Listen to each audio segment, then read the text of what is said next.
तो देखो, आज का चैप्टर है केमिकल काइनेटिक्स।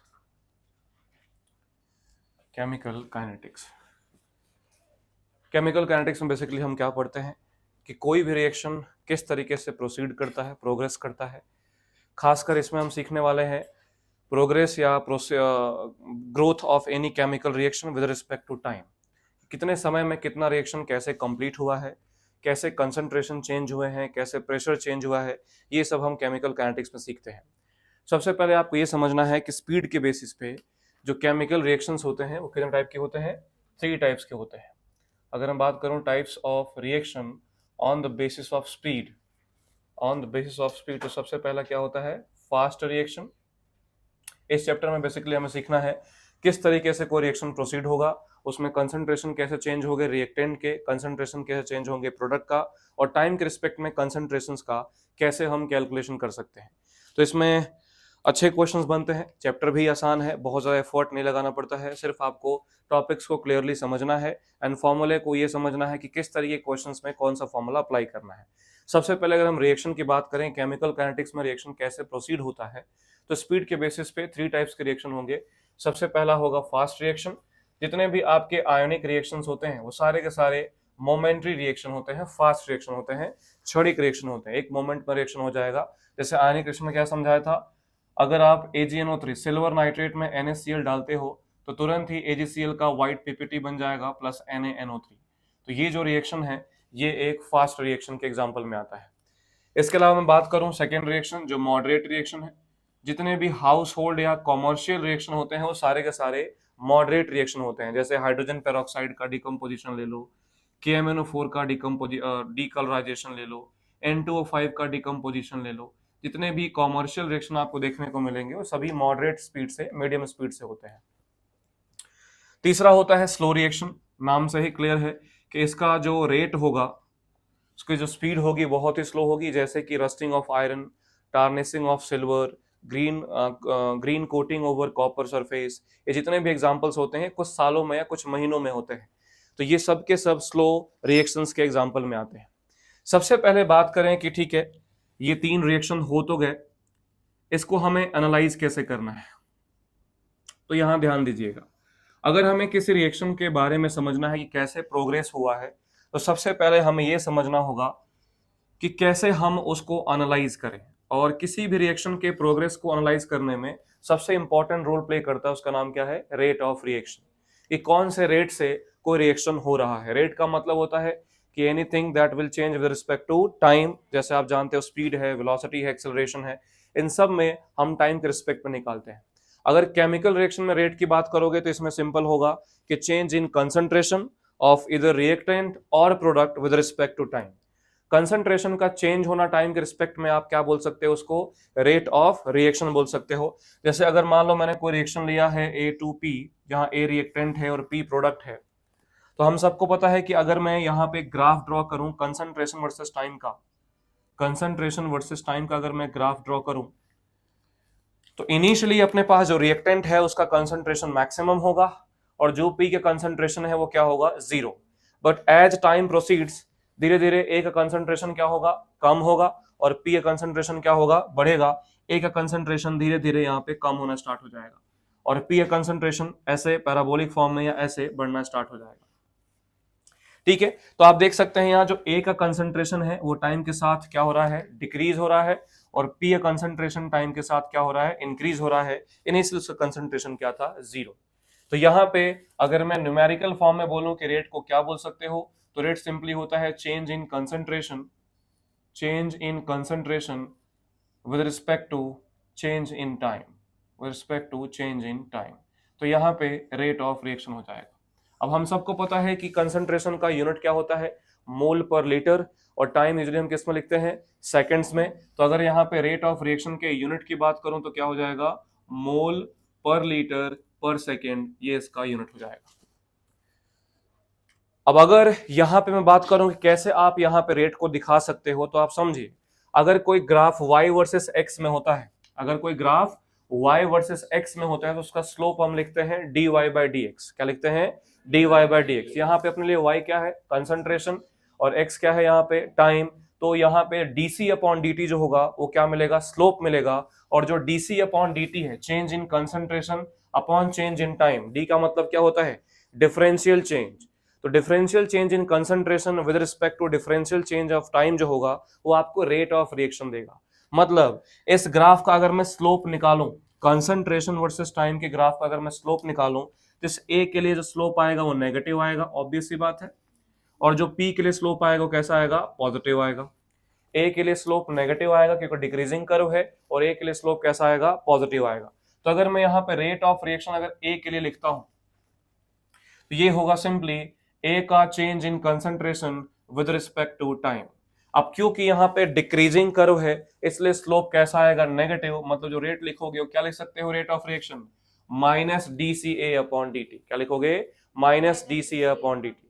और अगर आप rate of reaction with respect to P लिखना चाहते हो तो हो जाएगा plus change in concentration of P product with respect to time, ये आ जाएगा rate of reaction with respect to P.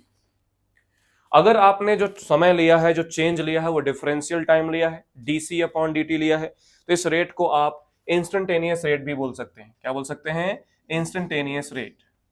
लेकिन अगर आपने एक लार्ज टाइम इंटरवल लिया है, 2 मिनट 3 मिनट 10 मिनट का कोई लार्ज टाइम इंटरवल लिया है, तो इसको हम इंस्टेंटेनियस रेट की जगह एवरेज रेट ऑफ रिएक्शन भी लिख सकते हैं। और एवरेज रेट ऑफ रिएक्शन को दिखाने के लिए जो कंसंट्रेशन का चेंज है उसके सामने डी की जगह हम क्या लिखेंगे, डेल्टा लिखेंगे।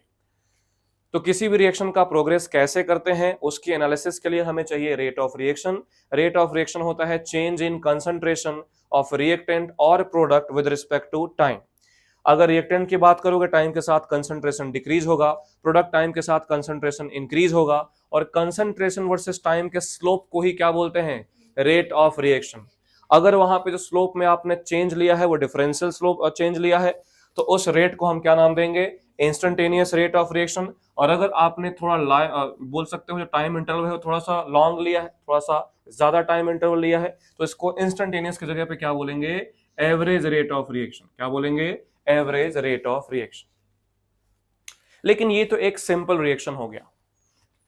अगर हम यहाँ पे एक बैलेंस्ड केमिकल इक्वेशन लेते हैं जिसमें मोर देन वन रिएक्टेंट है, मोर देन वन प्रोडक्ट है, और उसका रेट ऑफ रिएक्शन एनालाइज करना हो तो कैसे कर सकते हैं। फॉर एग्जांपल अगर मान लीजिए मैंने यहाँ पे एक रिएक्शन लिया, consider a reaction, a balanced reaction, something 2A plus B gives 3C plus 2D। ध्यान से सुनिएगा। तो यहाँ पे अब दो रिएक्टेंट हैं जो समय के साथ डिसअपियर होंगे, और 2 प्रोडक्ट हैं C एंड D जो समय के साथ क्या होंगे, अपीयर होंगे। तो अब यहाँ पे रेट ऑफ रिएक्शन के साथ साथ एक और टर्म इंट्रोड्यूस होता है जिसको क्या बोलते हैं, रेट ऑफ डिसअपियरेंस या रेट ऑफ अपीयरेंस। डिसअपियर कौन होगा, तो ऑब्वियस सी बात है रिएक्टेंट डिसअपियर होंगे, और अपीयर कौन होगा, प्रोडक्ट अपीयर होंगे। तो यहाँ पे रेट ऑफ रिएक्शन के साथ हम ये समझना होगा कि रेट ऑफ डिसअपियरेंस और रेट ऑफ अपीयरेंस क्या होता है। और ये थोड़ा सा लोगों को कंफ्यूजिंग हो सकता है, इसलिए हमें ध्यान से सुनना है। आप जो भी ये माइनस आर ए लिखते हो या माइनस आर बी या माइनस आर सी या जो भी प्लस आर पी लिखते हो, जहां पे आपने लिखा होता है minus D C A upon D T, negative में change in concentration respect to time, वो बेसिकली रेट ऑफ डिसअपियरेंस ही होता है। जहां पे आप लिखते हो plus D C P upon D T, positive में कंसंट्रेशन का चेंज, उसको रेट ऑफ अपीयरेंस बोलते हैं। अब आप सोचोगे अभी तो आपने रेट ऑफ रिएक्शन बोला, तो इसको रेट ऑफ डिसअपियरेंस और रेट ऑफ अपीयरेंस क्यों बोल रहे हो। तो इस दुविधा को मैं सॉल्व करता हूं, ध्यान सुनिएगा। अगर यहां पे मैं ए की बात करूं कि ए का कंसंट्रेशन चेंज हो रहा है with respect to time minus D C A upon D T, तो उसको आप रेट ऑफ डिसअपियरेंस ही बोलोगे। लेकिन जैसे उस रेट ऑफ डिसअपियरेंस को आपने इसके स्टाइकियोमेट्रिक कोफिशिएंट से डिवाइड किया तो तुरंत वो क्या बन जाएगा, रेट ऑफ रिएक्शन। मतलब इन शॉर्ट में सीधे सीधे एक बॉटम लाइन बोलूं, किसी भी बैलेंस केमिकल रिएक्शन में हर एक कंपोनेंट का रेट ऑफ रिएक्शन सेम होता है। क्या सेम होता है, रेट ऑफ रिएक्शन, क्योंकि वो सभी के सभी पर मोल रिएक्शन होते हैं। क्या होते हैं, पर मोल। लेकिन रेट ऑफ डिसअपियरेंस और रेट ऑफ अपीयरेंस सेम नहीं होता है। फिर से बस समझाऊं, बैलेंस केमिकल रिएक्शन का क्या सेम होता है, रेट ऑफ रिएक्शन, लेकिन rate of disappearance rate of appearance same नहीं होता है।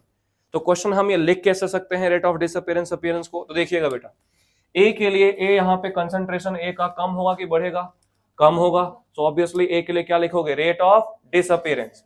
सो when you are writing the term minus R A, this represents rate of disappearance.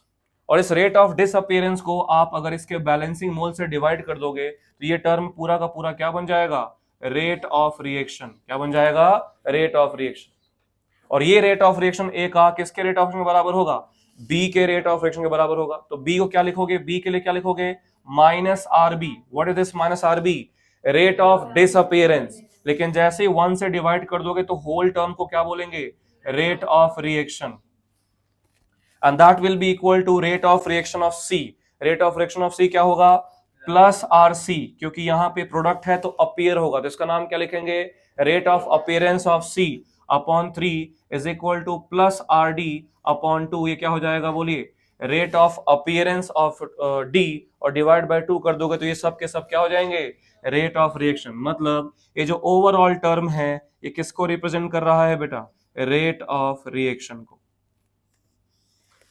तो किसी भी गिवन रिएक्शन के लिए हम क्या इक्वल कर सकते हैं बेटा, रेट ऑफ रिएक्शन. जहां पे ये माइनस आर ए क्या है, इस माइनस आर ए को हम ऐसा भी लिख सकते हैं, बोलिए minus D C A upon D T. जो सी है यहाँ पे कंसंट्रेशन है, उसको आप स्क्वायर ब्रैकेट में भी लिख सकते हो. किसमें, स्क्वायर ब्रैकेट में भी लिखा हो सकता है ऐसा लिखा हो, minus D concentration of A upon D T. And this minus R A which is minus D C upon D T is called rate of disappearance of A. क्या बोलेंगे, rate of disappearance of A. Similarly minus R B क्या कहलाएगा, which can be written as minus D C B upon D T. क्या कहलाएगा, rate of disappearance of B. क्या कहलाएगा, rate of disappearance of B. Plus R C जो आपने लिखा है, जिसको आप लिख सकते हो plus change in concentration D C C upon D T, क्या कहलाएगा, rate of appearance of C. And similarly R D क्या बोल सकते हो, rate of appearance of D. तो चलो तुरंत बता दो, किसी भी बैलेंस रिएक्शन के लिए हम क्या इक्वल कर सकते हैं, रेट ऑफ रिएक्शन. क्या अलग होगा, rate of disappearance and rate of appearance. Rate of disappearance को हम किससे डिवाइड करते हैं तो रेट ऑफ रिएक्शन बन जाता है, स्टोइकियोमेट्रिक कोएफिशिएंट्स. जैसे एक सिंपल सा क्वेश्चन करते हैं और उस क्वेश्चन में ये भी समझते हैं कि हमसे गलती क्या हो सकता है, हमें क्या सावधानी रखना है. जैसे मान लो बोला है कि for the reaction N2 plus 3H2 gives 2 ammonia, rate of disappearance of hydrogen is 3 into 10 raised to minus 2 mole per liter per second. Then find out rate of disappearance of N2, rate of appearance of NH3 and rate of reaction. ये हमें 3 चीजें find out करनी है. तो simple, जैसे ही आपके सामने एक बैलेंस रिएक्शन दिखा तुरंत इसको लिख दीजिए. क्या लिखेंगे, N2 plus 3H2 gives 2NH3. इसमें कितने लोग डिसअपियर हो रहे हैं, 2 लोग डिसअपियर हो रहे हैं, और अमोनिया क्या हो रहा है, अपीयर हो रहा है. तो यहाँ पे इन सब का रेट ऑफ रिएक्शन इक्वल करेंगे रेट ऑफ डिसअपियरेंस. तो इसका रेट ऑफ रिएक्शन बोलिए जरा, minus R N two, is it clear, upon 1. What is minus R N two, rate of disappearance of nitrogen. अब इसी को रेट ऑफ रिएक्शन भी बोल सकते हो क्योंकि बैलेंसिंग मोल 1 है, वरना वो अलग अलग होगा. इसको क्या लिखेंगे, minus R H two by 3 is equal to क्या होगा, plus R N H 3 by 2. अपने क्वेश्चन में क्या गिवन है, अपने क्वेश्चन में गिवन है rate of disappearance of H2. मतलब ये पूरा गिवन है या सिर्फ minus R H to given है, सिर्फ क्या गिवन है, माइनस आर एच टू. अगर ये पूरा दिया होता तो क्या लिखा होता, रेट ऑफ रिएक्शन. सिर्फ माइनस आर एच टू क्या है, रेट ऑफ डिसअपियरेंस. तो ये कितना है minus R H two, 3 into 10 raise to minus 2. तो पहला क्वेश्चन हमसे क्या पूछा है, rate of disappearance of N2. तो rate of disappearance of N2 क्या होगा, minus R H two by 3. 3 upon 3 कितना हो जाएगा, 10 रेज टू माइनस 2 मोल पर लीटर पर सेकेंड. Is it clear. दूसरा हमसे क्या पूछा है, rate of appearance of ammonia. Appearance पूछा है तो प्लस में होगा, and that will be equal to 2 times of या 2/3 times of rate of H2. या फिर 2 टाइम्स ऑफ N2, जहां से आप निकालना चाहे निकाल सकते हैं। तो अभी आपने Rn2 निकाला है 10⁻², तो ये क्या हो जाएगा 2 टाइम्स ऑफ 10⁻², मोल पर लीटर पर सेकेंड।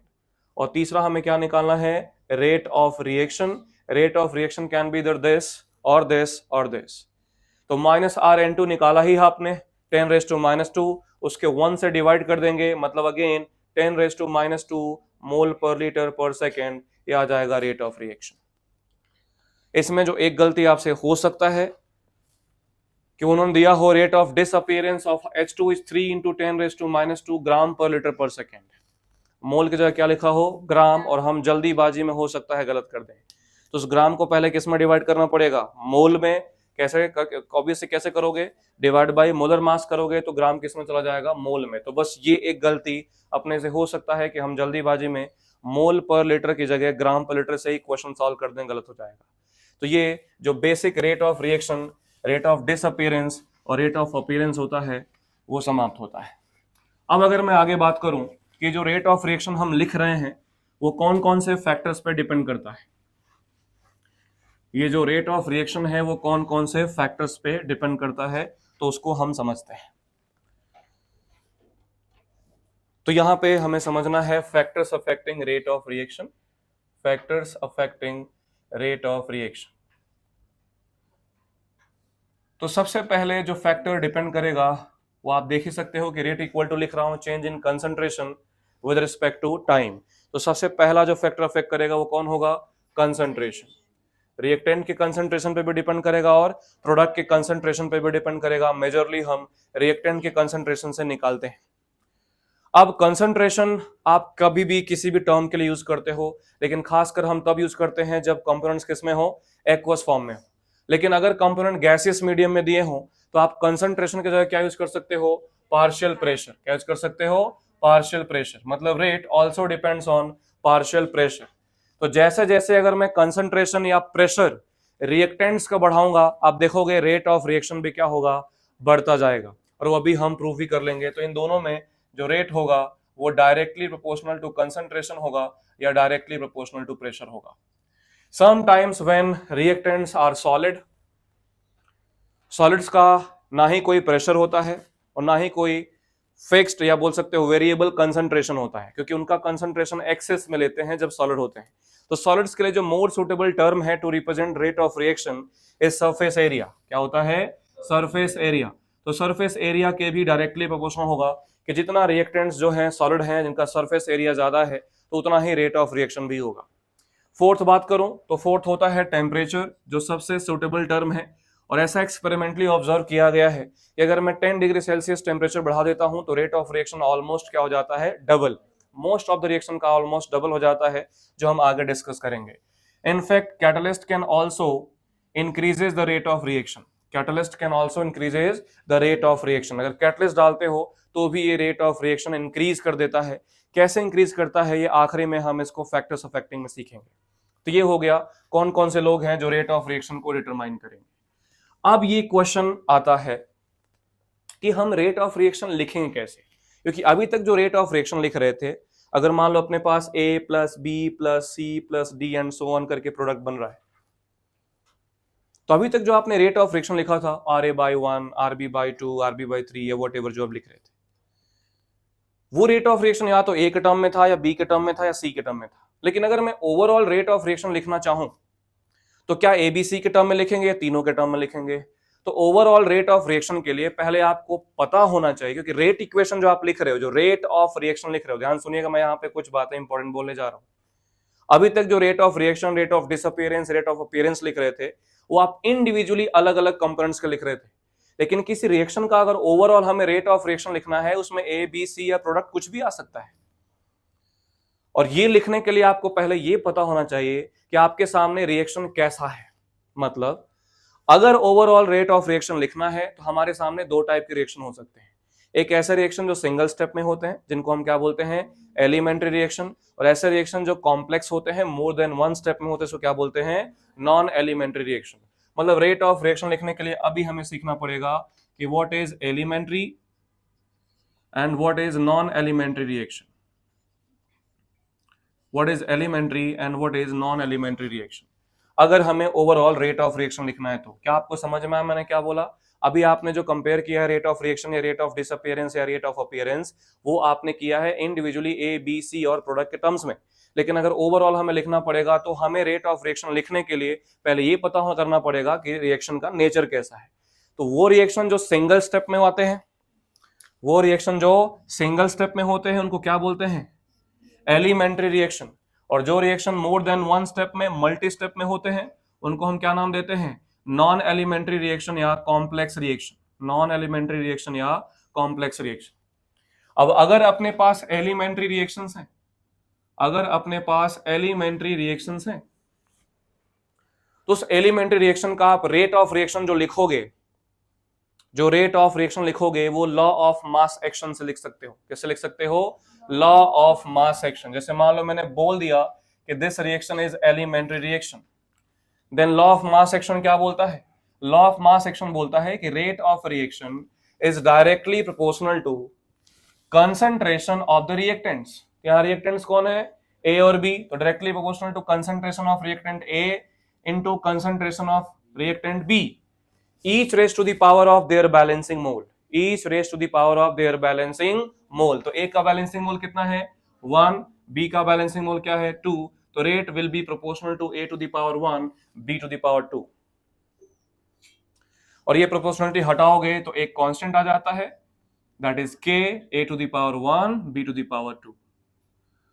ध्यान से सुनते रहिएगा, छोटे छोटे बातें हैं जो इंपॉर्टेंट रहता है। यहाँ K को हम क्या नाम देते हैं? रेट कांस्टेंट या वेलोसिटी कांस्टेंट या specific rate of reaction. Rate constant की जगह आप देखोगे मोर ऑफन ये टर्म बहुत यूज किया जाता है, स्पेसिफिक रेट ऑफ रिएक्शन। और मैं आपको समझा दूं, it only depends on temperature.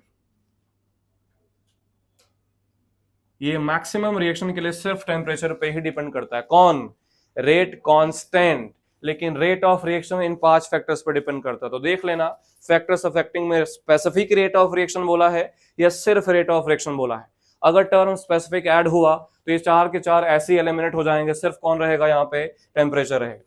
तो अगर एलिमेंट्री रिएक्शन है जो कि सिंगल स्टेप में है, तो आप रेट ऑफ रिएक्शन को आसानी से लिख सकते हो, and that will be proportional to concentration of reactants each raise to the power of their balancing mole. लेकिन अगर रिएक्शन कॉम्प्लेक्स हुआ, then there will be no direct association, there will be no direct link between a rate of reaction and the given reaction।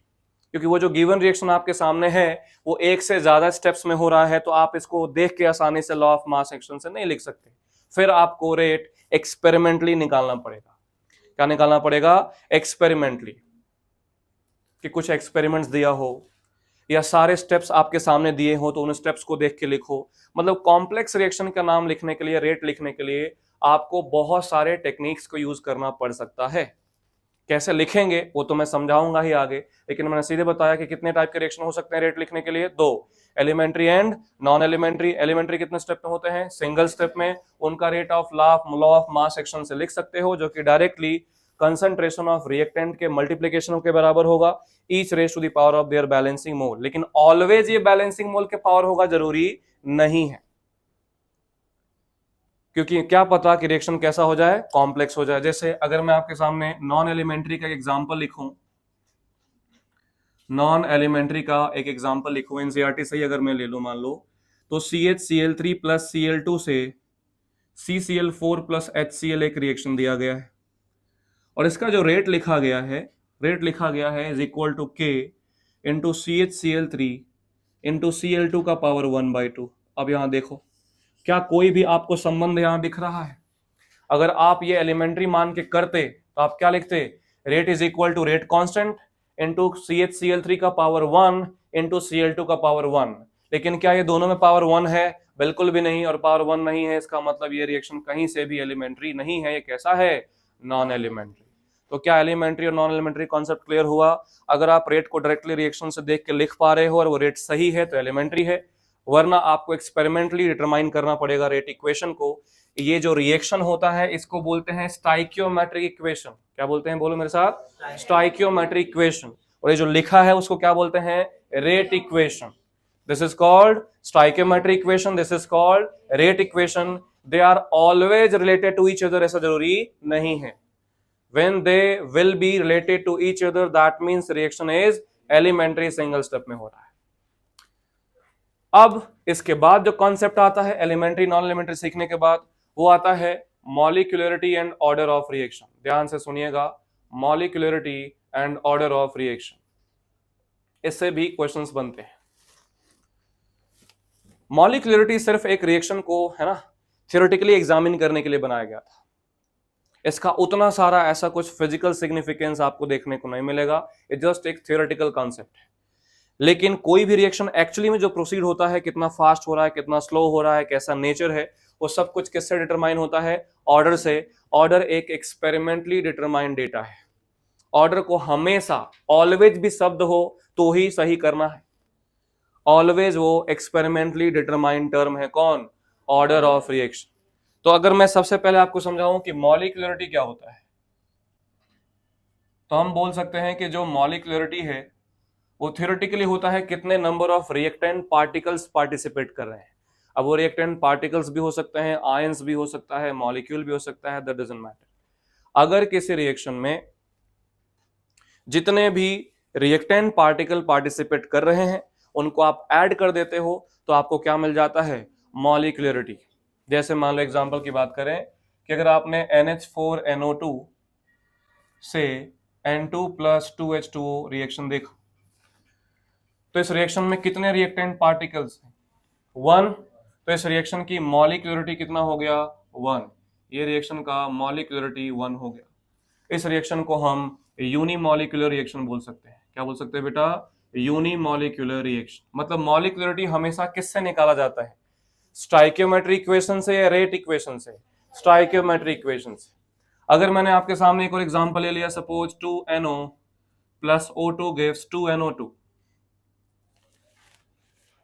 तो यहां पे आप molecularity अगर देखोगे तो कितना मॉलिक्यूलरिटी आएगा? 3 आएगा। मॉलिक्यूलरिटी 3, इसको ट्राई मॉलिक्यूलर रिएक्शन बोल सकते हो। क्या मॉलिक्यूलरिटी कभी हाफ हो सकता है, फ्रैक्शनल हो सकता है? बिल्कुल नहीं। मॉलिक्यूलरिटी एक थ्योरेटिकल डेटा है, एक्सपेरिमेंटल डेटा है, थ्योरेटिकल डेटा है, जो हमेशा रेट इक्वेशन से निकालते हैं कि स्टोइकियोमेट्रिक इक्वेशन से? स्टोइकियोमेट्रिक इक्वेशन से। और ये या तो 1 हो सकता है, या तो 2 हो सकता है, या तो 3, मतलब हमेशा एक इंटीजर ही होगा। क्या ये फ्रैक्शनल हो सकता है? बिल्कुल भी नहीं। क्या ये 0 हो सकता है? बिल्कुल भी नहीं, ये दोनों नहीं हो सकता। इनफैक्ट मैं बताऊं कि 3 से ज्यादा मॉलिक्यूलरिटी भी रेयर ही होता है, क्योंकि 3 से ज्यादा स्पेरिकल पार्टिकल्स का कोलाइड होना एक प्लेन में उतना ज्यादा संभव नहीं है, इसलिए molecularity greater than 3 is rare. तो ये रहा मॉलिक्यूलरिटी कॉन्सेप्ट। अब आप देख के अगर ध्यान से सोचो तो ये हम तभी लिख सकते हैं जब रिएक्शन एलिमेंट्री हो। कैसा हो? एलिमेंट्री।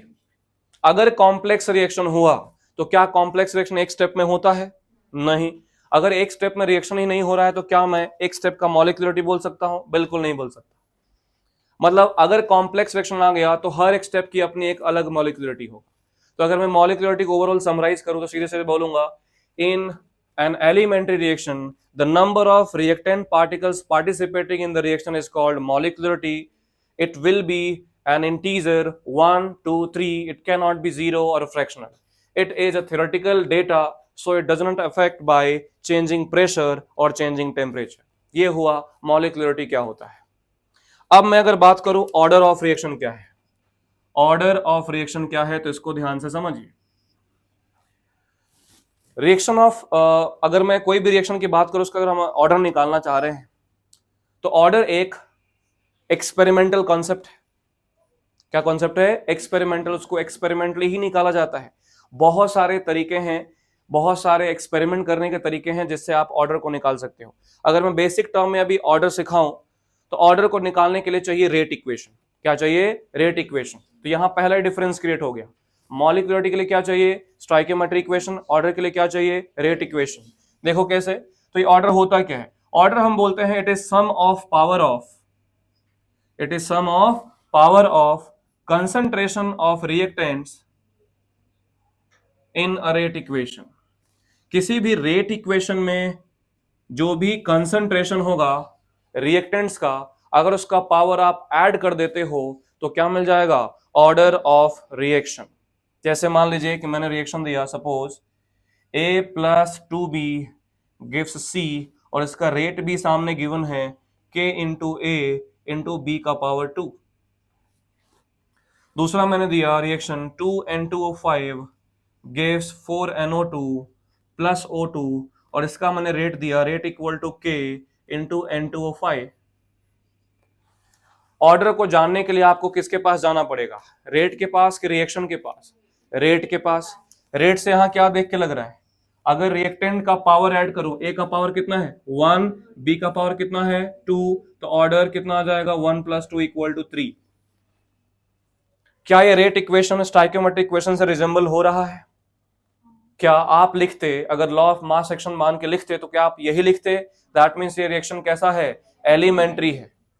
यहां से अगर मैं देखूंगा तो रेट इक्वेशन से हमें ऑर्डर अगर लिखना पड़े तो इसका पावर कितना है बेटा 1, और अगर आप लिखते रेट इक्वेशन एलिमेंट्री मानते हुए तो आप क्या लिखते K इंटू N2O5 का पावर 2। तो क्या ये पावर 2 है? नहीं, रेट इक्वेशन मतलब एक्सपेरिमेंटली निकाला गया है। यहां रेट इक्वेशन कैसे निकाला गया है, एक्सपेरिमेंटली। तो यहां पे अगर मैं ऑर्डर लिखूंगा तो ऑर्डर कितना आएगा 1 आएगा। अब फर्स्ट ऑर्डर आने का मतलब ही क्या हो गया कि ये रिएक्शन कैसा है, नॉन एलिमेंट्री। मतलब ऑर्डर एलिमेंट्री के लिए भी एप्लीकेबल है और नॉन एलिमेंट्री के लिए भी एप्लीकेबल है। ऑर्डर निकालने के लिए सिर्फ आपको क्या चाहिए, रेट इक्वेशन।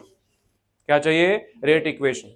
अगर कॉम्प्लेक्स इक्वेशन का रेट इक्वेशन दिया है तब भी ऑर्डर लिख सकते हो, और एलिमेंट्री का तो नहीं भी दिया हो तो हम ऑर्डर मान के या रेट इक्वेशन निकाल के भी हम ऑर्डर फाइंड आउट कर सकते हैं। प्रॉब्लम कहां होगा, जहां सिर्फ बोला है कॉम्प्लेक्स रिएक्शन है लेकिन रेट इक्वेशन नहीं दिया है। तो फिर हमें पहले कॉम्प्लेक्स रिएक्शन क्या निकालना पड़ेगा, रेट इक्वेशन, और रेट इक्वेशन निकालने के बाद हमें क्या निकालना पड़ेगा, ऑर्डर ऑफ रिएक्शन। तो बताइए, मॉलिक्यूलरिटी थ्योरेटिकल कॉन्सेप्ट है कि एक्सपेरिमेंटल? थ्योरेटिकल। और ऑर्डर क्या है, एक्सपेरिमेंटल। ऑर्डर किससे निकालते हैं, रेट इक्वेशन से। मॉलिक्यूलरिटी किससे निकालते हैं, स्टोइकियोमेट्रिक इक्वेशन से। वो सिर्फ किसके लिए एप्लीकेबल है, एलिमेंट्री के लिए। ये किसके लिए एप्लीकेबल है, elementary as well as non elementary के लिए। अगर नॉन एलिमेंट्री में बहुत सारे स्टेप्स दिए गए हों, रेट इक्वेशन नहीं दिया गया हो, तो फिर क्या करोगे ऑर्डर निकालने के लिए? तो फिर अगर मोर देन 1 स्टेप में रिएक्शन हो रहा है तो आपको रेट इक्वेशन स्लोएस्ट स्टेप पे निकालना पड़ेगा। किस पे लिखना पड़ेगा, स्लोएस्ट स्टेप पे, क्योंकि वही स्लोएस्ट स्टेप पूरे रिएक्शन को कंट्रोल कर रहा होगा। उस स्टेप का नाम क्या होगा, रेट डिटरमाइनिंग स्टेप, RDS।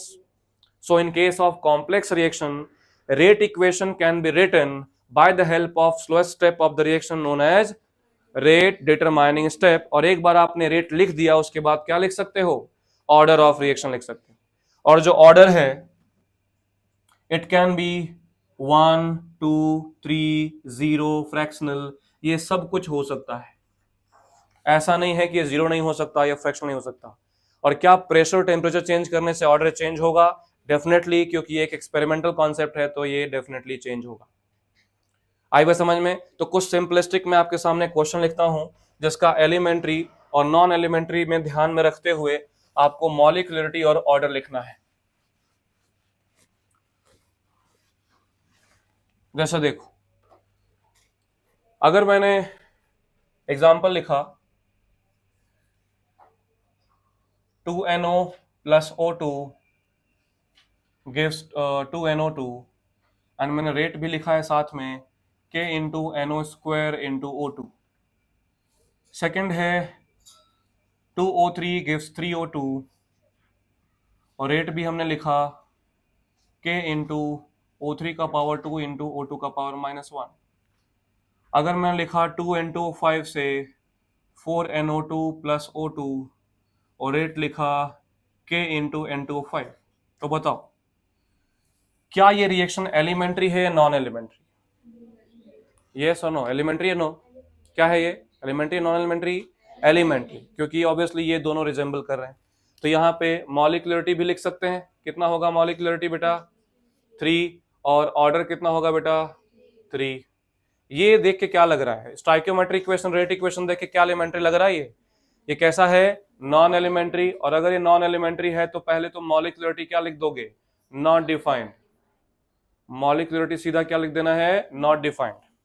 और ऑर्डर क्या लिखोगे, तो ऑर्डर पावर से यहां रेट इक्वेशन से लिखते हैं, तो 2 - 1 कितना हो जाएगा 1। इसकी बात करें क्या आपको कहीं से भी ये एलिमेंट्री लग रहा है? नहीं, नॉन एलिमेंट्री है। तो बताओ मॉलिक्यूलरिटी क्या होगा?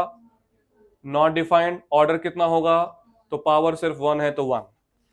तो इस तरीके से मॉलिक्यूलरिटी आप सीधा सीधा बोल दोगे नॉट डिफाइंड। मैंने बोला था पढ़ाते समय कि अगर मान लो क्वेश्चन में कोई डिजिट दिया ही है मॉलिक्यूलरिटी का and you have to answer that, तो फिर उस समय मजबूरी में हम क्या लिख सकते हैं? मॉलिक्यूलरिटी 2। लेकिन ये गलत है।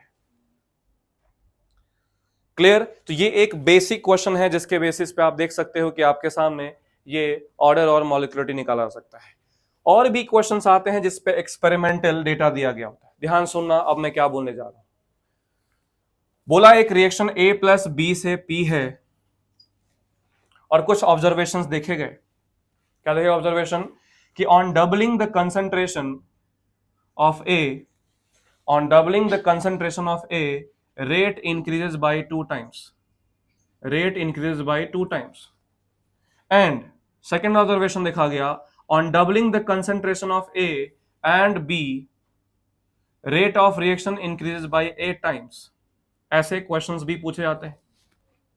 ये दो ऑब्जर्वेशन बनाए गए, पूछा गया ऑर्डर बताओ और रेट इक्वेशन बताओ। तो सिंपल है, इसको कैसे सॉल्व करना है? तो हमें दिख रहा है कि ए का कंसंट्रेशन डबल करने से रेट क्या हो गया? डबल हो गया। मतलब डेफिनेटली रेट क्या है? प्रोपोर्शनल टू कंसंट्रेशन ऑफ ए है। इसमें 2 से मल्टीप्लाई करोगे, यहां 2 मिल जाएगा। तो रेट प्रोपोर्शनल टू ए तो है ही। अब बोला गया जब ए को भी डबल किया और बी को भी डबल किया तो रेट कितने टाइम्स हो गया? 8 टाइम्स। देखो इतना क्लियर है कि ए को डबल करने से रेट तो डबल ही हो रहा है। तो एडिशनली जब बी डबल हुआ तो 8 टाइम्स कैसे हुआ होगा? बी के डबल करते ही फैक्टर क्या मिला होगा? 4।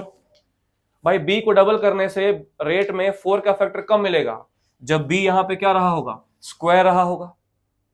बी क्या रहा होगा? स्क्वायर रहा होगा।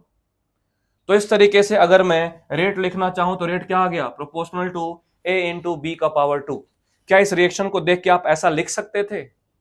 अगर ये एलिमेंट्री होता तो आप ऐसा नहीं लिख सकते थे। ऐसा लिखने का मतलब रिएक्शन कैसा है? कॉम्प्लेक्स। और इसका ऑर्डर कितना आया? 3। ऑर्डर कितना आया? 3। तो ऐसे एक एक्सपेरिमेंटल ऑब्जर्वेशन भी आ सकता है।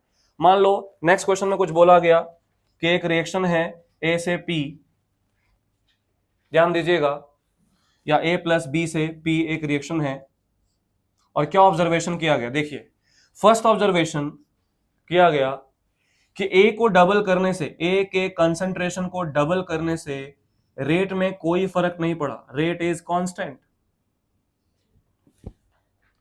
एंड जब ए को एंड बी को डबल किया गया या ए को एंड बी को 8 टाइम्स किया गया, कुछ भी क्वेश्चन आ सकता है।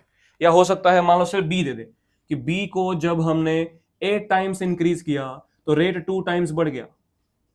रेट जो है 2 टाइम्स इंक्रीज हो गया। ये ऑब्जर्वेशन है। तो पूछा जाए कि बताओ इसमें रेट इक्वेशन क्या होगा और ऑर्डर ऑफ रिएक्शन क्या होगा। तो अगर आप ध्यान दो तो क्या ए पे रेट डिपेंड कर रहा है? क्या ए के ऊपर रेट डिपेंड कर रहा है? अगर मैं यहां से देखूं तो मैं साफ साफ लिख सकता हूं कि rate is proportional to A to the power 0। Double करो ट्रिपल करो, ए के कंसंट्रेशन पे रेट डिपेंड ही नहीं कर रहा है। मतलब ए के कंपैरिजन में ऑर्डर कितना है? 0। और जब मैंने बी को डबल 8 टाइम्स किया, बी का 8 टाइम्स इंक्रीमेंट किया तो ये सिर्फ 2 टाइम्स हो रहा है। अब ऐसा कैसा संभव है कि इसका पावर क्या हो? 1/3 है। एग्जैक्टली 8 का क्यूब रूट है कि नहीं? आप खुद सोचो कि 8 टाइम्स करने से सिर्फ फैक्टर क्या आ रहा है? 2 टाइम्स। और 8 और 2 में क्या रिलेशन भाई? 8 का क्यूब रूट करोगे तो क्या मिलेगा? 2 मिलेगा। दैट मीन्स बी का पावर क्या है? 1/3 है।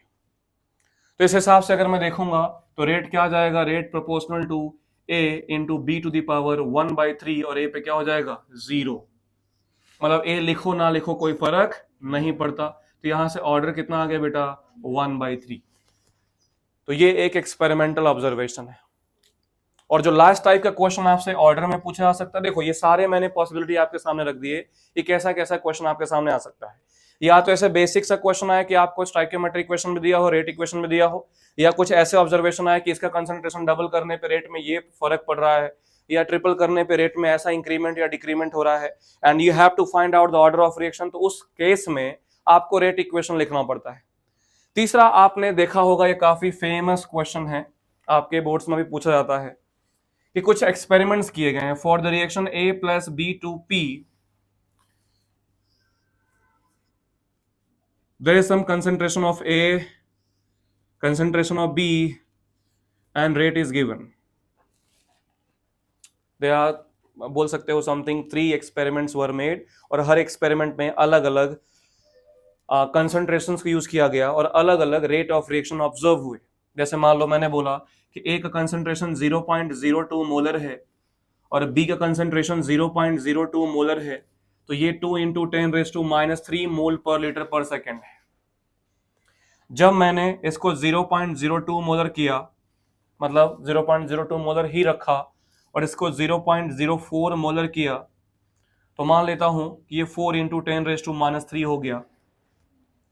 जब मैंने इसको 0.04 मोलर किया और इसको 0.02 मोलर ही रहने दिया, क्लियर, तो ये समथिंग 2 इंटू 10⁻³ हो गया। ठीक है, कितना हो गया? 2 इंटू 10⁻³, या कुछ भी ले सकते हो, मान लेते हैं कि ये 8 इंटू 10⁻³ हो गया। हमें नहीं पता कि किस तरीके से रिएक्शन चल रहा है, सिर्फ आपको ये 3 डेटा दिया गया और आपसे कुछ पूछा गया यहाँ पे कि बताइए find out order of reaction क्या होगा। अब इस क्वेश्चन को करने के लिए एक सबसे जो डिस्क्रिप्टिव तरीका होता है, सब्जेक्टिव अगर आपको क्वेश्चन में सॉल्व करना है, लाइक अगर आपको बोर्ड्स में अगर हमें सॉल्व करना होता तो आप कैसे सॉल्व करोगे? क्या आप मानोगे कि A प्लस B से जो रिएक्शन P हो रहा है, इसमें rate can be written as K into something A to the power X and B to the power Y, because you have the value of rate A and B, like concentration of A and concentration of B. तो इस equation के basis पे मैं पहला experiment अगर put करूं तो rate क्या दिखेगा? 2 into 10⁻³ is equal to K into A का concentration 0.02 to the power X into 0.02 to the power Y। This is equation number 1। अगर सेकेंड डेटा पुट करूं तो 4 into 10⁻³ is equal to K into 0.02 to the power X into 0.04 to the power Y। और ये अगर data number 3 put करूं तो 8 into 10⁻³ will be equal to K into 0.04 to the power X into 0.02 to the power Y। ये 3 data आएंगे। अब आपको simply अगर ऑर्डर चाहिए तो X प्लस Y सॉल्व करना पड़ेगा। ये आपके सामने 3 डेटा है, आपको कोई भी 2 इक्वेशन मिलकर डिवाइड करना है। और क्या ध्यान में रखते डिवाइड करना है कि अगर ऐसे इक्वेशन डिवाइड करें, एक बार में या तो x वाला फैक्टर कैंसिल हो जाए या तो एक बार में y वाला फैक्टर कैंसिल हो जाए। जैसे बेटा अगर मैं 1/2 डिवाइड कर देता हूं यहाँ पे, तो 1/2 डिवाइड करते यहाँ पे क्या मिलेगा? 1/2। इक्वेशन 1 को 2 से डिवाइड किया, k क्या हो गया? कैंसिल। 0.02 भी क्या हो गया? कैंसिल। यहाँ पे क्या बचेगा? 0.02 अपॉन 0.04, मतलब 1/2 टू द पावर y। और बेस कंपेयर कर लो, क्या दिख रहा है? यहां 1/2 का पावर कितना है बेटा? 1, तो y इज इक्वल टू क्या आ गया? 1 आ गया। क्या सॉल्व हुआ? अब मुझे x चाहिए, तो x सॉल्व करने के लिए मुझे y कैंसिल करना पड़ेगा, और y कैंसिल करने के लिए 1 और 3 को डिवाइड करना पड़ेगा। एम आई राइट? क्योंकि ये 0.02 है, ये भी 0.02 है। अगर 1/3 करोगे तो 2/8 कितना हो जाएगा? 1/4 is equal to k cancel हो गया, 0.02 अपॉन 0.04, मतलब 1/2 का पावर x, और y तो कैंसिल ही हो गया। पावर तभी कंपेयर कर सकते हो जब बेस सेम हो। बेस कितना है? 1/2, तो 1/4 को क्या लिख सकते हैं? 1/2 का पावर 2 इज इक्वल टू 1/2 का पावर x। एम आई राइट? पावर सेम होना चाहिए। तो यहाँ x की वैल्यू कितनी आ गई? 2। तो अगर x आ गया और y आ गया तो क्या रेट लिख सकते हैं? तो rate will be equal to K into A to the power 2 into B to the power 1। तो ऑर्डर कितना आ गया बेटा? 3 आ गया। ये हो गया डिस्क्रिप्टिव, और बाकी मैंने आपको बताया था दिमाग लगाइए। क्या दिमाग लगाइए? तो यहां फर्स्ट और सेकंड एक्सपेरिमेंट को ऑब्जर्व करो। क्या दिख रहा है कि जब A को मैंने कांस्टेंट रखा और B को डबल कर दिया तो रेट भी डबल हो गया। रेट भी क्या हो गया? डबल हो गया। मतलब rate is proportional to concentration of B, कि B को डबल करने से रेट भी क्या हो रहा है? डबल हो रहा है। अब इसको ऑब्जर्व करो 1 और 3 को, कि जब B को मैंने कांस्टेंट किया और ए को क्या किया, डबल किया, तो रेट कितना टाइम्स हो गया, कितना टाइम्स हो गया, 4 टाइम्स। यहां डबल करने से कितना हो गया, 4 टाइम्स, मतलब रेट प्रोपोर्शनल टू क्या है, ए स्क्वायर। ए को डबल करने पे 4 टाइम्स तभी होगा जब ए का स्क्वायर हो। तो यहां से डायरेक्ट आपको ऑर्डर क्या मिल जाएगा, 3। आपको क्वेश्चन सॉल्व भी नहीं करना है, और सॉल्व करना है तो ऐसे करेंगे। क्लियर हुआ? तो ये हुआ ऑर्डर एंड मॉलिक्यूलरिटी हम कैसे निकाल सकते हैं in different different type of question. अब जैसे कि मैं इसके पहले आपसे चर्चा कर रहा था, अगर आपको ऑर्डर निकालना है तो आपको सबसे ज्यादा जरूरी चीज जो चाहिए वो क्या चाहिए, रेट इक्वेशन। क्या चाहिए, रेट इक्वेशन। अगर इस तरीके के क्वेश्चंस आते हैं जो अभी हमने सॉल्व किए तो फिर तो आसान है, हम कर सकते हैं। प्रॉब्लम कहाँ है, जहां कॉम्प्लेक्स रिएक्शन दिया हो, क्या दिया हो, कॉम्प्लेक्स रिएक्शन, और हमें कुछ नहीं मालूम हो, रेट इक्वेशन भी हमें निकालना है, ऑर्डर भी हमें निकालना है, तो हमें सबसे ज्यादा तकलीफ या थोड़ी बहुत तकलीफ इसी में होती है। इसको सॉल्व कर लेते हैं। मतलब यहां सिंपल सिंपल लिखो, how to find order of a complex reaction by writing its rate of equation या रेट ऑफ रिएक्शन। जैसे एग्जांपल हमने किया था, सुनिएगा, find out order of a reaction A2 plus B2 gives product which takes place in 2 steps. Which takes place into 2 steps. Step number 1 is A2 gives A plus A, which is a fast step, and step number 2, B2 plus A gives AB, which is a slow step. तो पूछा कि ये एक reaction है, main reaction ये है जो 2 step में हो रहा है, बताओ इसका ऑर्डर क्या होगा। तो सबसे पहले इसका रेट इक्वेशन लिखना पड़ेगा। तो ध्यान दीजिएगा, इसका रेट इक्वेशन हम कैसे लिखेंगे, कैसे सॉल्व करेंगे। यहाँ पे कुछ ना कुछ वेलोसिटी कांस्टेंट, रेट कांस्टेंट दिया होगा, something K1 K2 and this one is K3। ये एक एलिमेंट्री रिएक्शन है कि non elementary reaction, non elementary reaction, तो obviously rate equation is applied for slow step, क्योंकि स्लो स्टेप ही क्या होता है, RDS। तो स्लो स्टेप में अगर मैं रेट लिखने जाऊं तो रेट इक्वल टू क्या होता है, rate constant into concentration of reactant. तो रिएक्टेंट कौन है बेटा, B2 इनटू, और रिएक्टेंट कौन है, A, और इसका रेट कांस्टेंट है K3। ये आ गया रेट। अब क्वेश्चन ये है कि क्या हम इसको फाइनल रेट मान लें। तो मैंने बताया था कि फाइनल रेट तभी मानना है, देखो इधर, फाइनल रेट तभी मानना है जब इस इक्वेशन में मेन कंपोनेंट्स हो। मेन कंपोनेंट का मतलब जो ओरिजिनल रिएक्शन है, कौन ओरिजिनल रिएक्शन है बेटा, A2 plus B2 gives P। क्या इसमें A2 है, नहीं। क्या इसमें B2 है, यस। तो B2 तो एक्सेप्टेबल है लेकिन A एक्सेप्टेबल नहीं है, तो हमें A की कंसंट्रेशन क्या करना पड़ेगा, रिप्लेस करना पड़ेगा। और रिप्लेस करने के लिए कहां जाना पड़ेगा, फास्ट स्टेप में। तो ध्यान से देखिएगा कैसे रिप्लेस करते हैं। फ्रॉम फास्ट स्टेप, जो फास्ट स्टेप है इसको मैं मान लेता हूं कि इक्विलिब्रियम में है। किसमें है, इक्विलिब्रियम। तो इक्विलिब्रियम पे कैसे हम लिखते हैं, तो इक्विलिब्रियम का जो रेट कांस्टेंट होता है K1 अपॉन K2, वो होता है concentration of product upon concentration of reactant. क्या होता है बोलो, concentration of product upon reactant. तो बताओ प्रोडक्ट का कंसंट्रेशन कौन है, A इंटू A, क्या आ गया, A square upon concentration of A2, product upon reactant हो गया।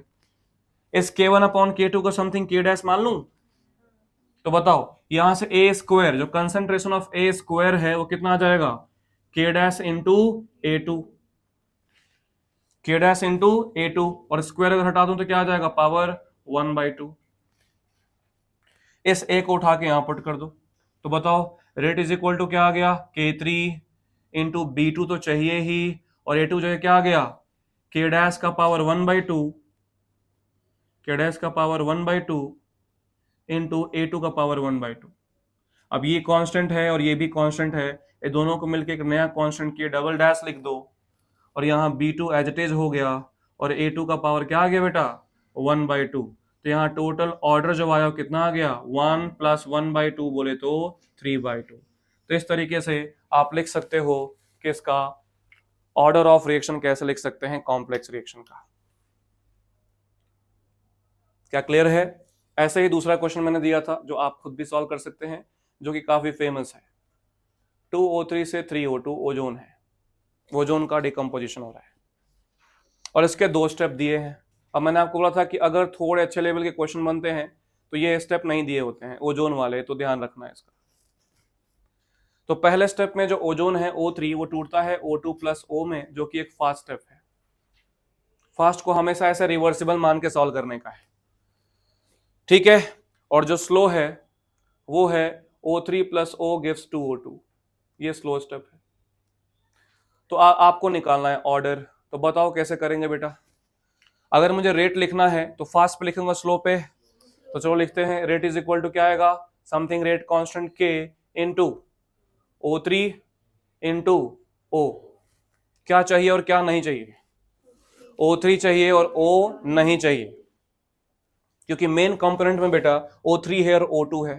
तो चलिए बोलिए हमें O को रिप्लेस करना है, तो किसके पास जाना पड़ेगा, फास्ट के पास। तो फास्ट के पास जाने से क्या लिखेगा कि जो के इक्विलिब्रियम होगा, इसका जो के डैश होगा या whatever K, that will be equal to concentration of product upon reactant. तो प्रोडक्ट कौन है बोलो, O2 into O upon O3। क्या यहां से O निकाल सकते हो, तो O कितना आ गया बोलिए, के dash into O3 upon O2। इसको यहां पुट कर दीजिए, तो रेट इक्वल टू कितना आ गया फिर, के इंटू O3 इंटू O की जगह बोलिए के डैश इंटू O3 अपॉन क्या आ गया बेटा O2।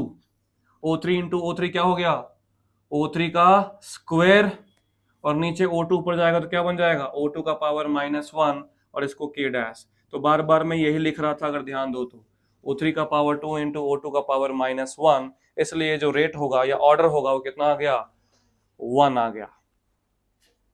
तो आपसे कोई पूछे with respect to ozone order of reaction is 2 and with respect to oxygen order of reaction is -1, तो ये कुछ ऐसा टिपिकल रिएक्शन आप देखोगे कि एक कंपोनेंट ओवरऑल हालांकि पॉजिटिव ही है, लेकिन एक पर्टिकुलर कंपोनेंट के रिस्पेक्ट में ये नेगेटिव ऑर्डर भी आ रहा है। क्या आ रहा है, नेगेटिव ऑर्डर।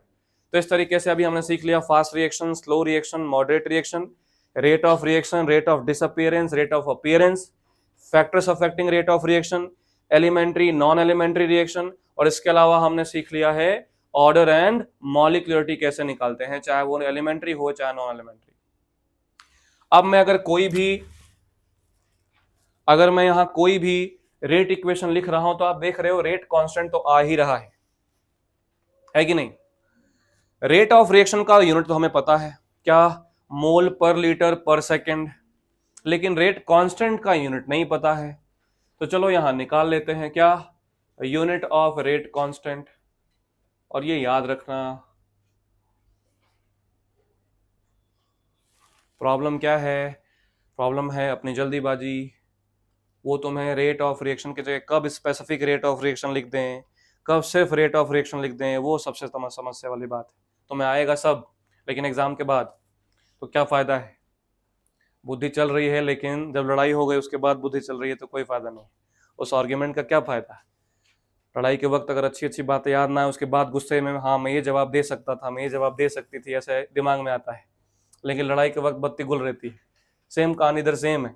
अगर आप लिख रहे हो, पढ़ रहे हो, तो बिल्कुल ऐसे नीचे ध्यान दो कि क्या क्या हमें क्वेश्चन में पूछा गया है, गिवन लिख लिया करो। फिजिकल केमिस्ट्री बिल्कुल 9-10 वाले अप्रोच से करना चाहिए कि गिवन लिख लेना चाहिए। आप जितने स्टेप्स लिखेंगे उतना ही आंसर के करीब पहुंचेंगे।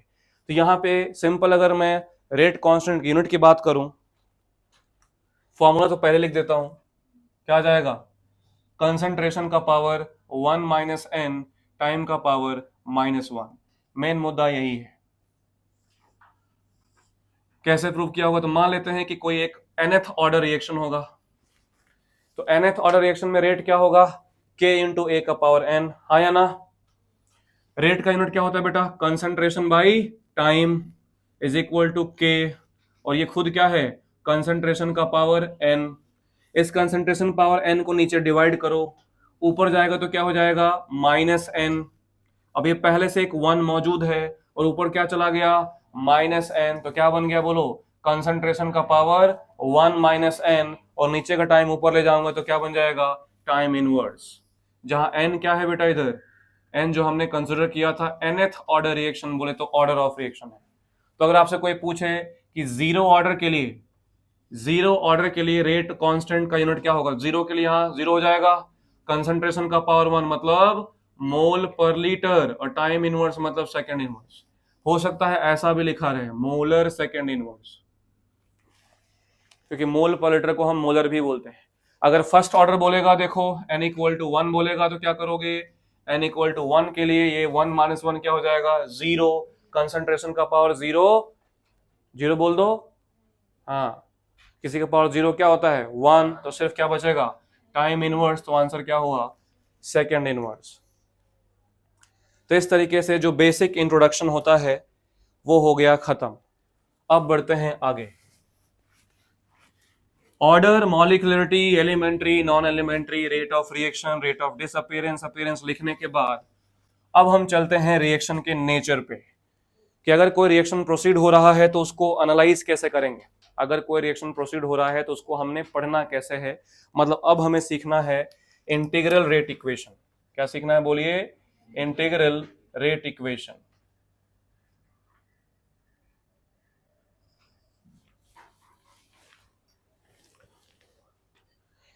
इंटीग्रल रेट इक्वेशन में बेसिकली हमें एक पर्टिकुलरली ऑर्डर ऑफ रिएक्शन को उठाना है और उसके प्रोग्रेस को, उसके प्रोसीड को हमें एनालाइज करना है, जिसमें सबसे पहला आता है जीरो ऑर्डर काइनेटिक्स। क्या आता है बोलिए, जीरो ऑर्डर काइनेटिक्स। और इसमें मेन मुद्दों पर ध्यान देना, रिवीजन है तो हमें फॉर्मूले यहाँ ज्यादा इंपॉर्टेंट लगेंगे। फॉर्मूले के अलावा दो चीजें सबसे ज्यादा जो इंपॉर्टेंट रहती हैं वो होता है graph and example. Graph and example, खासकर वो एग्जाम्पल जो एनसीईआरटी में है वो अपने लिए और ज्यादा जरूरी हो जाता है।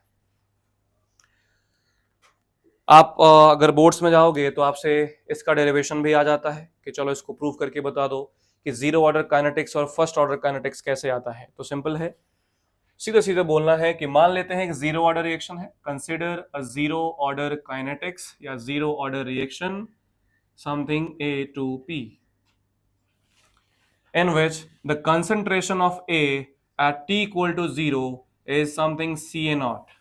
Ca naught is the initial concentration और इनिशियल टाइम पे प्रोडक्ट कितना होगा बेटा, जीरो। बिल्कुल एक ही जैसा करना है। आफ्टर टाइम टी मान लेते हैं कि कंसंट्रेशन जो सी ए नॉट है उसमें से कुछ एक्स कम हो गया, तो कितना बच जाएगा, सी ए नॉट माइनस एक्स। ध्यान देना, हो सकता है यहां 2p हो, अगर यहां से x कम हुआ तो यहां भी कितना बनेगा x, हो सकता है यहां पे क्या हो 2p, तो कितना बनेगा 2x। C A naught minus x is the final concentration of A at time t and this Ca naught minus x can be considered as Ca। कहीं कहीं ये R naught लिखा होता है, कहीं कहीं ये स्मॉल a लिखा होता है, small a, R naught, Ca naught, ये सब इनिशियल कंसंट्रेशन दिखाने का एक तरीका है, आप जो चाहे वो लेकर कर सकते हो। तो सबसे पहले रिएक्शन लिखने के बाद हम जो चर्चा करेंगे, ध्यान देना जैसे मैं लिख रहा हूं वैसे लिखना है। सबसे पहले चर्चा करेंगे रेट ऑफ रिएक्शन के बारे में। बोले किसके बारे में, रेट ऑफ रिएक्शन। अब क्योंकि ये जीरो ऑर्डर है तो रेट इक्वल टू क्या होगा, रेट कांस्टेंट इनटू कंसंट्रेशन का पावर जीरो, क्योंकि ये जीरो ऑर्डर है। मतलब जीरो ऑर्डर रिएक्शन के लिए जो रेट है वो कंसंट्रेशन पे डिपेंड नहीं करता है। सीधे सीधे क्या लिखेंगे, rate of reaction is independent of concentration of what, reactant. In which reaction, zero order reaction. तो पहला काम हमने क्या लिख लिया, रेट ऑफ रिएक्शन लिख लिया। दूसरा, रेट ऑफ रिएक्शन लिखने के बाद हम सेकंड सीधे सीधे एग्जांपल पे चलेंगे कि कौन कौन एग्जांपल इसमें आते हैं। तो जीरो ऑर्डर में सबसे पहला एग्जांपल है फोटोकेमिकल रिएक्शन। क्या है बेटा बोलिए, फोटोकेमिकल रिएक्शन। ध्यान दीजिएगा, फोटोकेमिकल रिएक्शन जो H2 plus Cl2 gives 2HCl बनता है in presence of sunlight H mu। Second one is decomposition of ammonia over platinum, Pt N2 plus 3H2 में टूटता है। जो मैं लिख रहा हूं दैट इज फाइनल, एंड ये एग्जांपल्स आपको एनसीईआरटी में गिवन है तो अपने को अच्छे से समझना है। जो कैटलिस्ट लिख रहा हूं वो भी वहीं से लिख रहा हूं। तो फोटोकेमिकल रिएक्शन में H न्यू है और यहाँ पे decomposition of ammonia over platinum surface, या फिर तीसरा है decomposition of HI over gold surface, H2 plus I2। तो गोल्ड सरफेस पे HI का डिकम्पोजिशन, प्लैटिनम सरफेस पे अमोनिया का डिकम्पोजिशन, या photochemical reaction, these are the 3 examples of zero order kinetics जो हमें याद रखना है। तो पहला हमें काम क्या लिखना हमेशा, रेट ऑफ रिएक्शन, दूसरा क्या लिखना है, एग्जाम्पल, तीसरे में हमें समझना है कैरेक्टरिस्टिक इक्वेशन। क्या समझना है बोलिए, कैरेक्टरिस्टिक इक्वेशन। कैरेक्टरिस्टिक इक्वेशन का मतलब है एक ऐसा इक्वेशन जो इनिशियल कंसंट्रेशन, फाइनल कंसंट्रेशन और टाइम को रिलेट करता हो, CA नॉट और टाइम को रिलेट करना हो।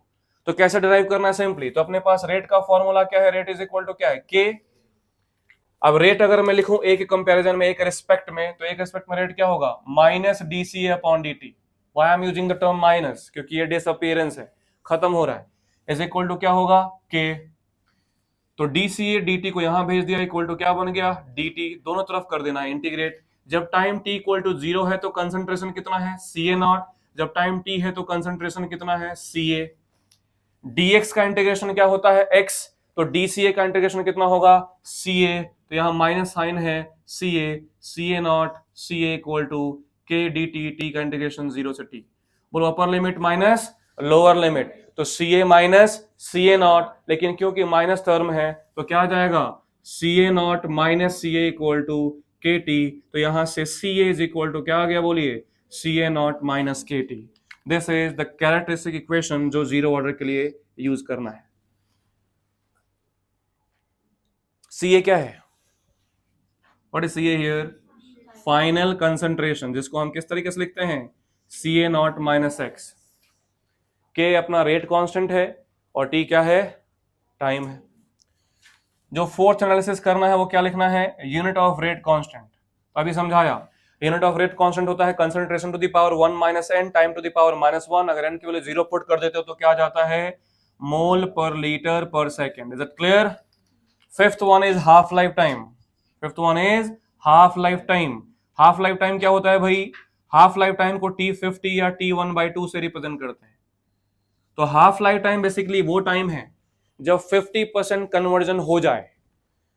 I am repeating the point, 50% conversion हो जाए, मतलब जो CA है वो बचा हुआ कंसंट्रेशन होता है या खत्म हुआ कंसंट्रेशन, बचा हुआ फाइनल कंसंट्रेशन है T equal to T। And what is CA naught, initial concentration. तो अगर मैं बोल रहा हूं 50% हो गया तो CA नॉट अगर 100 लोगे तो CA कितना बचेगा, 50। अगर बोल रहा हूं 60% कन्वर्जन हो गया तो CA नॉट 100 है तो CA 40 लेना है। 80% कन्वर्जन में CA, अब यहां फंसोगे कहां जानते हो, यहां फंसोगे इंग्लिश में। क्वेश्चन आया था कि कन्वर्जन टेक्स प्लेस टू 20%, हमने 2 शब्द छोड़ दिया।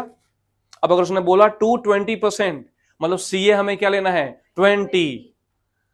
यहां तक कन्वर्जन हो गया है, 20% तक कन्वर्जन हुआ है, मतलब फाइनल कंसंट्रेशन। यहां पर अगर बोलेगा कि देखो, एक होता है कन्वर्टेड बाय और एक होता है कन्वर्टेड टू।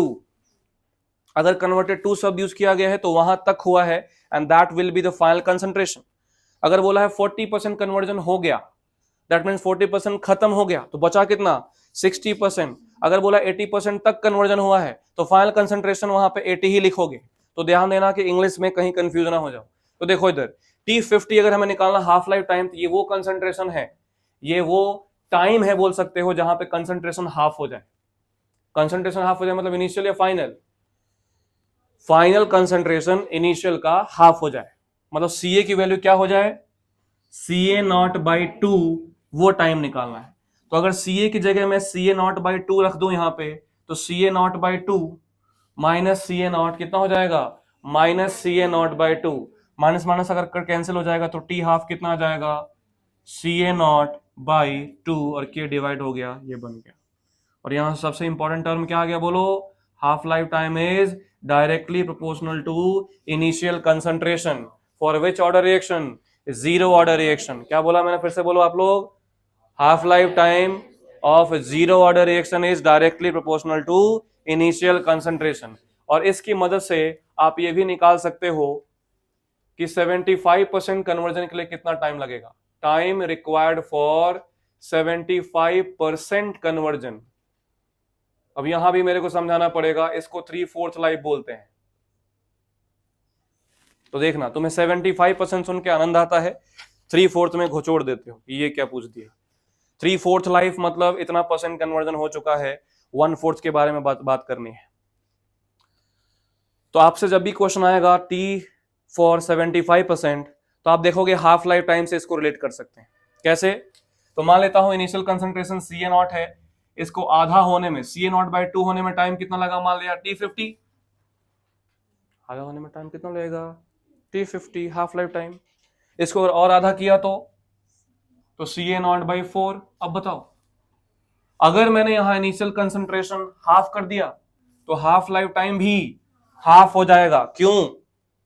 इस वजह से टी हाफ किसके प्रोपोर्शनल है, CA0 के। तो अगर इनिशियल कंसंट्रेशन हाफ हुआ तो टाइम भी हाफ। यहां पहले ही हाफ मत कर देना, ये अभी हमने माना है कि पहले हाफ पे टाइम कितना लगा है T50, दूसरे हाफ पे कितना टाइम लगेगा बेटा T50/2। तो टोटल यहां से यहां तक कितने परसेंट कन्वर्जन है, 75%, क्योंकि देखो 1/4 ही बचा है, मतलब 3/4 खत्म हो गया।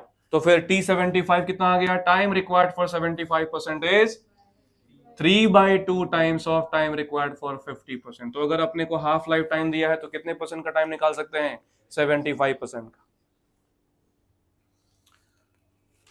समझ में आया? इसके अलावा लास्ट होता है ग्राफ। तो 7th पॉइंट होगा वो क्या होगा, ग्राफ। तो ग्राफ क्या है, सिंपल देखिए, ग्राफ सबसे पहला जो ग्राफ आपसे पूछा जाएगा वो होगा रेट वर्सेस कंसंट्रेशन।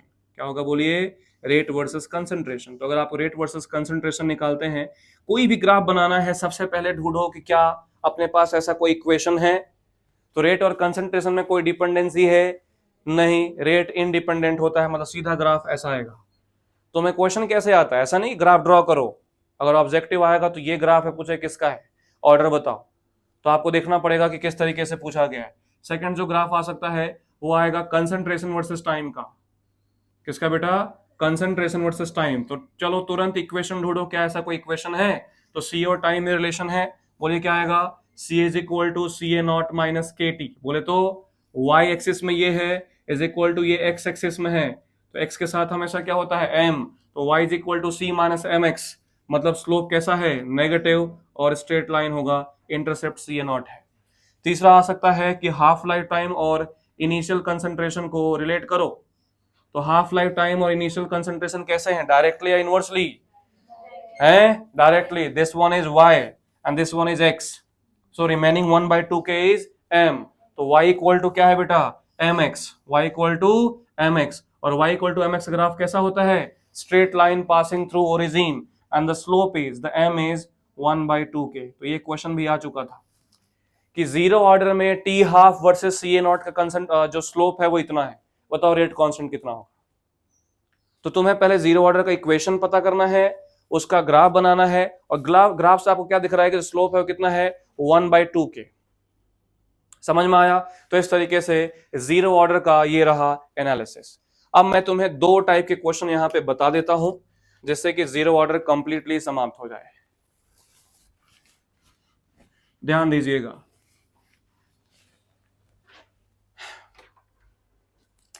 तो एक क्वेश्चन है कि अपने पास एक जीरो ऑर्डर रिएक्शन है, जीरो ऑर्डर काइनेटिक्स है, A gives 2P. Initial concentration is given as 12 mole per liter and rate constant is given as 0.4 mole per liter per second inwards. तो question है सबसे पहला, what will be the concentration of A after 5 seconds? दूसरा होगा what is the concentration of P after 5 seconds? तीसरा है what is half life time and what is time required for 75%? तो ये आसान सा क्वेश्चन हो गया। जीरो ऑर्डर है तो तुरंत क्या लगाओगे फॉर्मूला, जीरो ऑर्डर आते हैं सीधा सीधा क्या लगाना है, CA is equal to CA0 minus KT। This is the final concentration जो हमें निकालना है आफ्टर 5 सेकेंड। तो CA कितना हो जाएगा, CA0 कितना है बेटा 12 माइनस K कितना है 0.4 इंटू टाइम कितने में निकालना है 5 सेकेंड बाद, तो कितना आ जाएगा ये 10 मोल पर लीटर। तो पहला क्वेश्चन सॉल्व हो गया।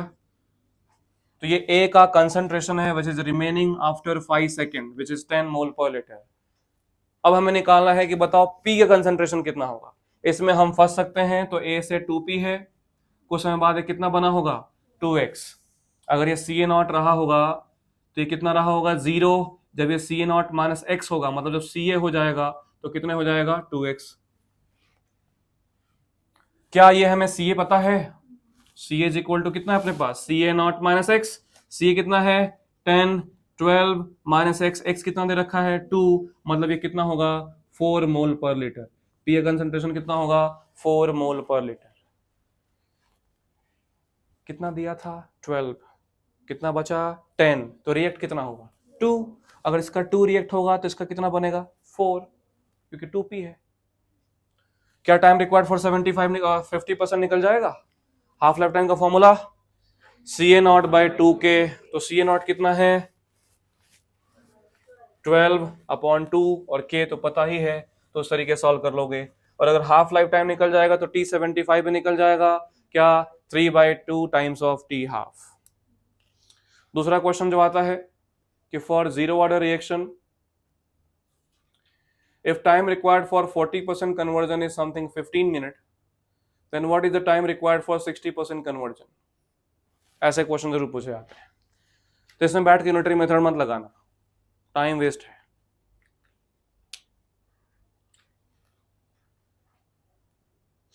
या इसे मान लो क्वेश्चन पूछ दे एक और मैं ऐड करना चाहूंगा, 100% कन्वर्जन में कितना समय लगेगा। तो CA इज इक्वल टू कितना है बेटा जी, CA0 माइनस KT। 100% मतलब कितना हो जाएगा, ये पूरा का पूरा खत्म, मतलब CA कितना हो जाएगा 0। बहुत सारे लोग एक दिन अभी पढ़ाया था, मैं आर्गुमेंट करने आया था कि CA0 0 नहीं हो जाएगा। CA0 दिया गया होता है, वेरिएबल कौन होता है CA। सर इनिशियल कंसंट्रेशन खत्म हो गया, मतलब CA0 0 पुट कर दो तो मार खाओगे। CA is equal to CA0 minus KT में CA 0 करना है, CA0 तो दिया ही है इनिशियल, तो यहाँ पे 100% मतलब CA कितना हो गया बेटा 0, तो टाइम कितना लग जाएगा CA0 बाई K। तो पूरा खत्म होने में जीरो ऑर्डर में टाइम कितना लगता है CA0 बाई K। इसको कैसे सॉल्व करोगे, जीरो ऑर्डर है तो तुरंत फॉर्मूला क्या लगाएंगे बेटा बोलिए, CA is equal to CA0 minus KT। 40% conversion है तो 100, मान लिया CA0 100 है, तो 40% में CA कितना बचेगा 60। 40% कन्वर्ट हो गया तो CA 60 is equal to 100 minus K and time required for 40%. So basically K into time required for 40% is 40. Question number 1. Now 60% conversion में CA कितना हो जाएगा 40 is equal to 100 minus K into time required for 60%. तो यहां से K into time required for 60% is equal to 40. Question number 2. Sorry 60. तो 1 और 2 को डिवाइड कर दो सिंपली, तो ये के क्या हो गया cancel, T40 upon T60 is equal to 40 upon 60, 4/6 मतलब 2/3। Is it clear? Then time required for 60% is 3/2 times of time required for 40%, so 3/2 into 15 हो जाएगा। अगर ये मिनट में दिया तो मिनट में आ जाएगा, सेकंड में दिया तो सेकंड में आ जाएगा। इस तरीके से क्वेश्चन कर लेते हैं। तो यहाँ पे जीरो ऑर्डर क्या होता है समाप्त। कल मिलते हैं, कल सिखाऊंगा 3 topic, first order, second order में उतना तो कुछ रहे नहीं, 2-3 बस पॉइंट ही सीखेंगे, एंड देन मेन है temperature dependency of rate constant. Clear? तो चलिए कल मिलते हैं।